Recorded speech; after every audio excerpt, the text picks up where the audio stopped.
Particular job के लिए particular train करेंगे, that's what you call training. Let it be, मैं 12th का सिलेबस पढ़ा रहा हूं आप लोगों को, मैं 12th के लिए आपको ट्रेन कर रहा हूं। क्या कर रहा हूं? 12th के लिए train, that's what you call training.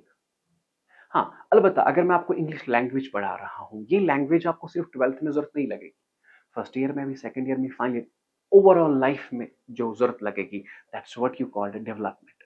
Hello my dear students, now the second lecture of unit staffing is process of staffing. Okay, तो हम जानेंगे आज प्रोसेस ऑफ स्टाफिंग में इसमें कौन कौन से स्टेप्स आते हैं जो हमें आज पढ़ने हैं। तो सबसे पहले you know the staffing, with the staffing is के स्टाफ को रखना, स्टाफ को लाना और स्टाफ को रखना, ठीक है। और इसमें बहुत सारे स्टेप्स आते हैं, रिक्रूटमेंट, सिलेक्शन, जो हमने पिछले वीडियोस में पढ़े थे। तो सबसे पहला स्टेप जो है, वी हैव टू एस्टिमेट कि हमें जरूरत कितना है। एस्टिमेटिंग मैन पावर रिक्वायरमेंट्स, इसका ख्याल रखें कि वी हैव टू एस्टिमेट हमें जरूरत कितने है, रिक्वायरमेंट क्या है हमें। The first step is we have to estimate. Estimate का मतलब कि हमें देखना है कि हमें कितना स्टाफ जरूरत है, ठीक है। The first step in estimating manpower requirement for the respective organisation, for estimating manpower requirements, company तीन चीजें करती है कि इन्हें जरूरत कितना स्टाफ है। तो उसके लिए ये तीन चीजें करती है। सबसे पहला, that's what you called workload analysis. पहला स्टेप क्या है? Workload analysis. The second step is workforce analysis, और तीसरा स्टेप जो है दैट इज कंपैरिजन। तो पहला स्टेप क्या है? मैंने कहा कि सबसे पहला स्टेप है प्रोसेस ऑफ स्टाफिंग में एस्टिमेटिंग मैन पावर रिक्वायरमेंट्स, हमें जरूरत कितना स्टाफ है। अब इसके लिए ये तीन चीजें करती है। सबसे पहला वर्कलोड एनालिसिस, दूसरा वर्कफोर्स एनालिसिस, और तीसरा ये कंपैरिजन कर लेता है, वर्कलोड, वर्कफोर्स और कंपैरिजन, ठीक है। अब वर्कलोड एनालिसिस में क्या होता है, यहाँ पे सबसे पहले हम देखते हैं कि हमें कितना total work load is determined, कितना काम करना है, कितना काम हमें है या कितना काम हमें करना है। याद रखें, यहाँ पे वर्कलोड एनालिसिस में हम चेक करते हैं हमें कितना काम करना है। समझ आया? ओके, और इसी के साथ याद रखना इंपॉर्टेंट पॉइंट है, and we check types of employees, हमें स्किल्ड कितने हैं, स्किल्ड की कितनी जरूरत है, अनस्किल्ड कितनी जरूरत है, और नंबर ऑफ एम्प्लॉइज। यहाँ पे याद रखना टाइप्स ऑफ एम्प्लॉइज और नंबर ऑफ एम्प्लॉइज कहाँ पे आता है? वर्कलोड एनालिसिस में। हाँ, अगर वर्कलोड एनालिसिस आपसे कोई कहे क्या होता है, वर्कलोड एनालिसिस का मतलब है सबसे पहले हम चेक करते हैं हमें काम कितना करना है या हमारा काम क्या है, ठीक है। एंड फॉर दैट पर्पज हमें जरूरत क्या है, स्किल्ड की कितनी जरूरत है, स्किल्ड लेबर और अनस्किल्ड लेबर की कितनी जरूरत है। We check types of employees and number of employees required. And after that workforce analysis, when you talk of workforce analysis, जो आपका एग्जिस्टिंग स्टाफ है आप उसे एनालाइज करते हैं और यहाँ पे चेक करते हैं किस पे ज्यादा काम है और किस स्टाफ पे कम काम है। Is it clear? यहाँ पे वर्कफोर्स एनालिसिस में आप क्या करते हैं, जो आपका एग्जिस्टिंग स्टाफ है, जो आपका एग्जिस्टिंग स्टाफ है उसमें से काम किसको ज्यादा है, ओवरबर्डन, और किसको कम है, अंडर बर्डन। अब ये पॉइंट याद रखिए, यहाँ पे हम देखते हैं पहले काम, काम कितना है। यहाँ पे हम देखते हैं स्टाफ, क्या देखते हैं? स्टाफ, किस पे ज्यादा काम है, किस पे कम काम है। आफ्टर दिस वी कंपेयर, क्या करते हैं हम? कंपेयर। कंपेयर में सबसे पहले अगर काम ज्यादा होगा स्टाफ से, काम ज्यादा है और स्टाफ कम है, it means it results understaffing. Excess of workload analysis over workforce analysis. Workload means काम and workforce means staff. Excess of workload analysis over workforce analysis indicating understaffing. ये इंडिकेट क्या करता है कि हमें स्टाफ कम है, means we have to employ more staff, ठीक है। अगर काम ज्यादा है स्टाफ कम है तो हमें स्टाफ और लाना है, ठीक है। हाँ, अलबत्ता अगर स्टाफ ज्यादा है और काम कम है, excess of workforce analysis over workload analysis indicating overstaffing। indicating overstaffing का मतलब है हमें ज्यादा स्टाफ है, इतनी जरूरत नहीं है। तो इसका मतलब क्या है, कुछ को हमें निकालना है या कुछ स्टाफ को हमें ट्रांसफर करना है किसी और जगह, ठीक है। तो what is the first point? First point is estimating work man power requirements, estimating manpower requirements. Man power requirement कि हमें जरूरत कितना स्टाफ है, उसके लिए हम तीन चीजें करते हैं, वर्कलोड एनालिसिस, वर्कफोर्स एनालिसिस और कंपैरिजन। वर्कलोड एनालिसिस में हम क्या करते हैं, हम देखते हैं पहले हमारा काम क्या है, ठीक है, और उसी में हम देखते हैं types of employees and number of employees, and after that we check workforce analysis, जो हमारे एग्जिस्टिंग एम्प्लॉय है उसमें से काम किसे ज्यादा है और किसे कम है। आफ्टर दैट वी कंपेयर, अगर काम ज्यादा है स्टाफ से, इज इट क्लियर, अगर काम ज्यादा है स्टाफ से इंडिकेटिंग अंडर स्टाफिंग, अगर एम्प्लॉय ज्यादा है काम से indicating over staffing. Is it clear, आप स्क्रीनशॉट उठा सकते हैं। Okay, now this was the first point, estimating manpower requirements, ठीक है, बस आप कंसेप्ट रखिए, इजी है। Second one is recruitment. ये पिछले वीडियो में भी आया था कि रिक्रूटमेंट क्या होता है, तो अब यहाँ पे थोड़ा बहुत मैं डिटेल में पढ़ाऊंगा, अलग क्वेश्चन है ये। रिक्रूटमेंट का मतलब क्या है, हमारी ऑर्गेनाइजेशन जो है ये रिनाउंड होती है, हर एक चाहता है कि हम इसमें काम करें, याद रखना, हर एक चाहता है कि हम इसमें काम करें। काम करें मींस काम करने के लिए you have to apply, you have to apply. Organization ही कहती है आप हमारी ऑर्गेनाइजेशन में अप्लाई करें, ठीक है। अब ज्यादा जब अप्लाई करेंगे तो हमारे पास ज्यादा चॉइस होगी, ज्यादा चॉइस होगी तो उसमें से हम जो एलिजिबल होंगे उन्हीं को लेंगे। सो व्हाट इज रिक्रूटमेंट का मतलब क्या है, रिक्रूटमेंट का मतलब है आप मोटिवेट करते हो, आपकी ऑर्गेनाइजेशन मोटिवेट करती है लोगों को कि आपकी ऑर्गेनाइजेशन में अप्लाई करें। So recruitment is the process of motivating a large number of candidates to apply for a particular job in an organization. देखिए, हर कोई चाहता है कि हम इस ऑर्गेनाइजेशन में काम करें, इस ऑर्गेनाइजेशन में काम करें, उसकी उतनी रेपुटेशन होती है। क्योंकि रेपुटेशन क्यों होती है, क्योंकि वहां पे अच्छा पे स्केल देते हैं, ठीक है। अब याद रखें, इसका पर्पस जो मेन मकसद होता है ना, इसका मेन मकसद होता है कि बहुत सारे कैंडिडेट्स हमारे पास आए जॉब के लिए। सिलेक्ट करना अलग बात है, पहले जब अप्लाई करेंगे, लेट इट बी 10 लोगों ने अप्लाई किया, 10 में से मुझे 2 को चुनना है, so we are having limited choice कि हमारे पास सिर्फ 10 ही आए। अगर अब 100 बच्चे आए, 100 में से 2 को चुनना है, तो बहुत बड़ी चॉइस। या अगर अब 1000 आए, 1000 में से 2 को चुनना है, इट मीन्स जितने जितने ज्यादा अप्लाई करेंगे सो उतना ही बेटर स्टाफ आपको आएगा। इज इट क्लियर, क्योंकि आपने पिछले वीडियो में पढ़ा था कि एफिशिएंट स्टाफ आता है रिक्रूटमेंट से। डेफिनेटली रिक्रूटमेंट से क्यों आता है, क्योंकि जब ज्यादा ज्यादा एप्लीकांट्स अप्लाई करते हैं आपके जॉब के लिए तो आपके पास बहुत चॉइस होती है उनमें से सिलेक्ट करने को। इज इट क्लियर, और याद रखना इसका एक पॉइंट कि it is positive activity. What it is positive, positive का मतलब जो है, पॉजिटिव एक्टिविटी का मतलब है ये लोगों को एनकरेज करती है कि आप जॉब्स के लिए अप्लाई करें। So what is recruitment, recruitment is the process of motivating a large number of candidates to apply for the job in an organisation, ठीक है। ये मोटिवेट करती है हर एक ऑर्गेनाइजेशन, उसमें कुछ ना कुछ होता है, ठीक है, तो इसीलिए लोग आते हैं वहां पे जॉब करने के लिए। That's what you call recruitment. So what was the first step, estimating manpower requirements. what was the second step, recruitment, ठीक है। पहला था E, दूसरा है R, ठीक है, और तीसरा जो है दैट इज सिलेक्शन। अब 1000 बंदों ने किया आपके जॉब के लिए अप्लाई, अब उनमें से आपने सिलेक्ट करना है, क्या करना है, select. So selecting, selection is the process of choosing the most suitable candidates from applicants for the various jobs in an organization. Let it be, my dear, अब रिक्रूटमेंट जो है अप्लाई किया लोगों ने, अब उन एप्लीकेशन में से यू हैव टू सिलेक्ट, ठीक है। अब यहाँ पे एक टर्म आई स्क्रीनिंग। स्क्रीनिंग का मतलब क्या है, हमने एक ऐड दिया था, ऐड क्या दिया था हमने कि हमें होना चाहिए एमबीए, क्या होना चाहिए, एमबीए। अब हमारे पास ए आया, employee B C D E F. अब इसकी जो क्वालिफिकेशन है ये है बी कॉम, इसकी एमबीए, इसकी एमबीए, इसका एमकॉम, इसका एमएससी, इसका एमए। अब मुझे बता दीजिए कि हमें सिलेक्ट किसे करना था, सिलेक्ट करना है जिसे कि जिसके पास होगा एमबीए, क्योंकि हमने ऐड दिया था हमें एमबीए की जरूरत है। अब एमबीए किसे किसे है? वी हैव बी और सी।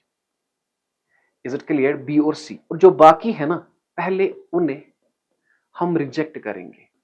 क्यों करेंगे रिजेक्ट? क्योंकि जो क्राइटेरिया हमने दिया था इन एप्लीकेंट्स के पास नहीं है। So rejection of applicants, that's what you called screening. हम यहाँ पे स्क्रीनिंग में देखते हैं किसे किसे हमारी जो क्राइटेरिया है ना, जो हमारा क्राइटेरिया है वो किसे किसे हमारे पास है।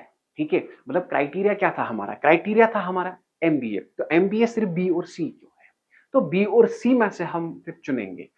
स्क्रीनिंग का मतलब है अगर आपने जॉब के लिए अप्लाई किया, क्या आपके पास वो चीजें है कि नहीं। लेट इट बी, इसके पास है ग्रेजुएशन, क्या इसके पास एमबीए है? नहीं, रिजेक्ट कीजिए। इसके पास एमकॉम, रिजेक्ट कीजिए। एमएससी, रिजेक्ट कीजिए। हाँ, इन दोनों के पास है, अभी हमने सिलेक्ट नहीं किया।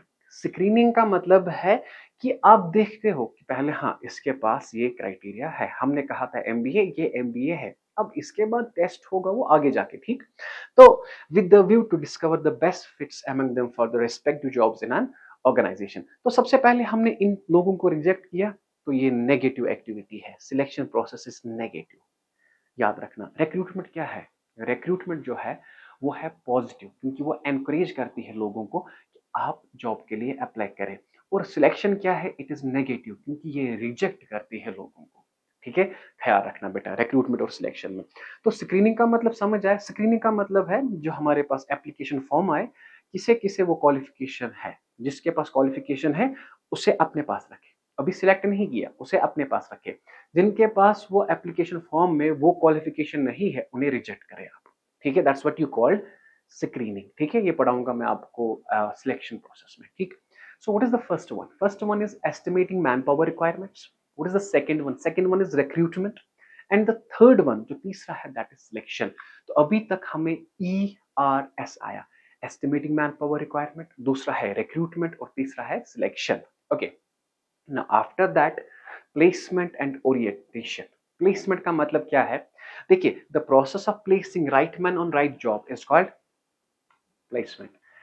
राइट इंसान को राइट जॉब देना उसे कहते हैं प्लेसमेंट। क्या कहते हैं? प्लेसमेंट। ख्याल रखना, so it is an actual posting of an employee की उसे हम पोस्ट करते हैं, ठीक, कि इसे हम जॉब देते हैं। That's what you called placement. आपने सुना होगा उसकी प्लेसमेंट होगी। प्लेसमेंट होगी मींस उसे जॉब मिल गई। ठीक है, okay. Proper placement of employee helps to reduce absenteeism and labor turnover. There comes a term, देखो, जब आप एक बंदे को सही जॉब देंगे उससे मजा आएगा वो काम करने में। क्यों आएगा मजा काम करने में? क्योंकि वो उसमें एक्सपर्ट है। Now there comes a term labor turnover.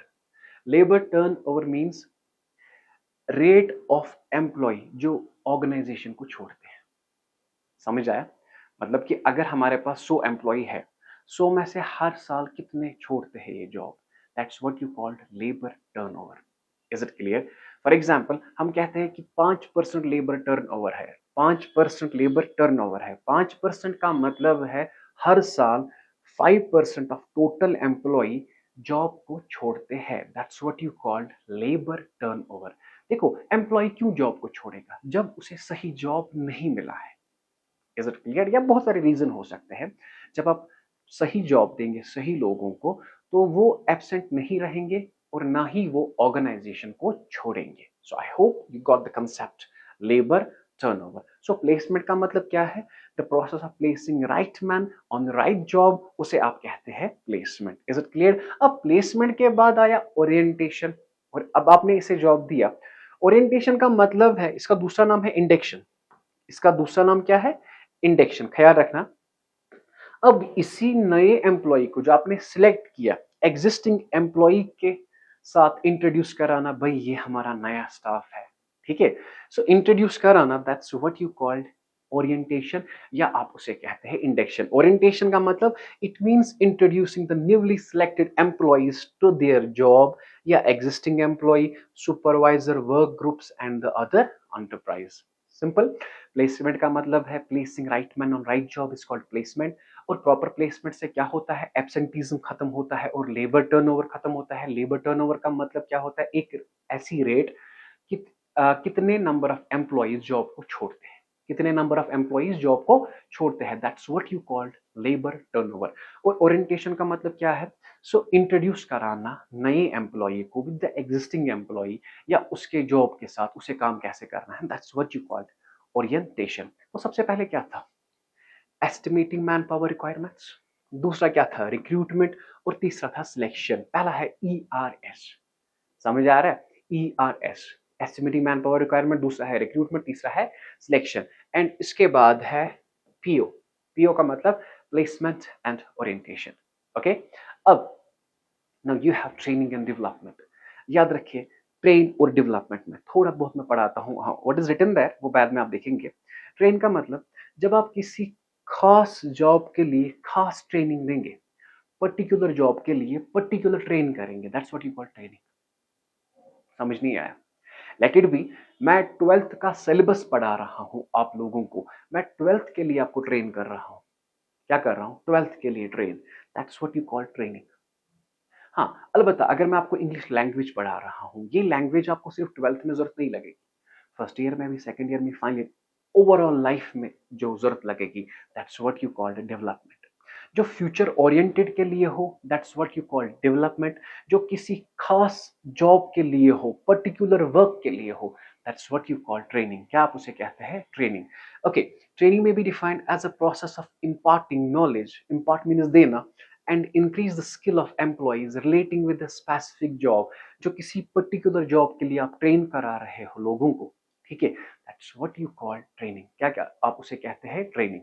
Is it clear? जो बैंक एम्प्लॉय होते हैं ना, उसे हम सिखाते उन्हें हम सिखाते हैं इंट्रानेट, कि ये ऑर्गेनाइजेशन का नेट आप कैसे इस्तेमाल करोगे, तो उन्हें वही जॉब सिखाया जाता है, उसे आप कहते हैं ट्रेनिंग। क्या कहते हैं? ट्रेनिंग। और on the other hand, development means overall growth of an individual, individual की ओवरऑल ग्रोथ। ठीक है, उसे हम सिर्फ यही नहीं सिखाते हैं, उसे हम देखते हैं, दिखाते हैं कि फ्यूचर ओरिएंटेड में अगर प्रॉब्लम्स आई तो आप कैसे सीखोगे। Is it clear? Okay, now it is a learning activity which is directed towards the future needs rather than on present needs। ख्याल रखना, डेवलपमेंट जो है, डेवलपमेंट हम करते हैं फ्यूचर के लिए, ट्रेनिंग हम करते हैं फॉर पर्टिकुलर जॉब के लिए। Is it clear? There is a difference between training and development. Simple सी बात है, अगर मैं 11th के स्टूडेंट्स को 11th का सिलेबस पढ़ा रहा हूँ जस्ट सो दैट कि वो पास पास करे 11th का क्लास, सो 11th के लिए मैं उन्हें ट्रेन करा रहा हूँ, so that's what you call training. हाँ, अलबत्ता अगर मैं उन्हें इंग्लिश लैंग्वेज सिखा रहा हूँ, इंग्लिश लैंग्वेज इन्हें थ्रू आउट लाइफ जरूरत लगेगी, थ्रू आउट लाइफ जरूरत लगेगी, that's what you call development. Is it clear? Particular job के लिए जो चीज सिखाई जाए उसे कहते हैं ट्रेनिंग, और ओवरऑल ग्रोथ जो आपको बनाए, that's what you call development. Okay, so what was the first one? Estimating manpower requirement, दूसरा रिक्रूटमेंट, तीसरा सिलेक्शन, उसके बाद POTD, placement, orientation, training, development। is it clear? now performance appraisal, इस image को आप देखिए, poor, developing, good, outstanding। यहाँ पे आप उसको करते हो बेटा evaluate। क्या करते हो? evaluate। performance appraisal means evaluation of performance। आप उसकी परफॉर्मेंस को evaluate करते हो, अच्छा है, बुरा है, या बेस्ट है, यहाँ पे आप उसे evaluate करते हो। तो अच्छा बुरा, दीज आर द बेंचमार्क, यही तो बेंचमार्क है जिसके बिना पे आप उसे प्रमोट करते हो। Is it clear? तो क्या मैंने कहा? At this step the actual performance of employee is judged with the predetermined standard. Predetermined standard का मतलब है जो हमने कहा था उसे, हमने उसे कहा था कि आप, लेट इट बी, हम बैग बना रहे, हमने कहा था कि आप बनाओगे 1000 बैग इस महीने में, इसने बनाए 1200 बैग, इट मीन्स 1000 था स्टैंडर्ड, बनाए कितने इसने? 1200, दैट इज एक्चुअल। एक्चुअल को कंपेयर करते हैं आप प्री डिटरमाइंड से। ठीक है, अगर एक्चुअल ज्यादा है स्टैंडर्ड से तो बेटर परफॉर्मेंस है, अगर एक्चुअल कम है तो अच्छी परफॉर्मेंस नहीं है। Is it clear? समझ आया? Okay, promotion and transfer of the employees are based on performance appraisal. Is it clear? समझ आ रहा है? तो क्या था पहला? ERS, POTD, performance appraisal. समझ आ रहा है? Okay, know the last one, पैसा। पैसे के लिए हर कोई काम करता है ना, ठीक है, that's what you call compensation. क्या कहते हैं? So compensation refers to fixing the wages और salary. You know the wages और salary, the difference between wages and salary. Wages वो पैसा होता है जो हम देते हैं ब्लू कॉलर एम्प्लॉय को, सैलरी वो होता है जो हम देते हैं व्हाइट कॉलर एम्प्लॉय को। ब्लू कॉलर एम्प्लॉय करता है काम फैक्ट्री में, व्हाइट कॉलर एम्प्लॉय करता है काम ऑफिस में। Is it clear? अब हम उन्हें फिक्स करते हैं, वेजेस क्या होगी या सैलरी क्या होगी। ये दो तरह की है, इट्स ऑफ टू टाइप्स। सबसे पहले डायरेक्ट पेमेंट। डायरेक्ट पेमेंट का मतलब है इसमें सैलरी आता है, वेजेस और other incentives. And the second one that is indirect payments. इसमें आता है लाइक इंश्योरेंस, मेडिकल एक्स्ट्रा और प्रोवाइडेड फ्री ऑफ कॉस्ट। इतना ही नहीं, सैलरी ही नहीं सिर्फ, हम उन्हें कहते हैं कल को खुदा ना खास्ता आपका एक्सीडेंट हो गया, आपको कंपनी फ्री इंश्योरेंस देगी। That motivates employee. समझ आ रहा है? कल को आप बीमार हो गए, आपका फ्री मेडिकल फैसिलिटी होगी क्योंकि ऑर्गेनाइजेशन ने ऐसा स्टेट रखा है। Is it clear? So with this we have completed our process of staffing. Process of staffing I hope आपको समझ आया ये। तो A, estimating manpower requirement, R means recruitment, S means selection, placement and orientation, training and development, POT याद रखना। Is it clear? इसके बाद हमने क्या किया? परफॉर्मेंस अप्रेजल, ठीक है, और कंपनसेशन। सिंपल बेटा। अब आप तक है, आप कैसे याद करोगे? ठीक है, आई होप आपको ये समझ आया। अगर आपने कोई भी डिफिकल्टी है इस लेक्चर में, आप हमें बताया करें कमेंट सेक्शन में। समझ आया? Because your comments motivate us to capture more and more videos. तो रखिए अपना ख्याल आप। अल्लाह हाफिज।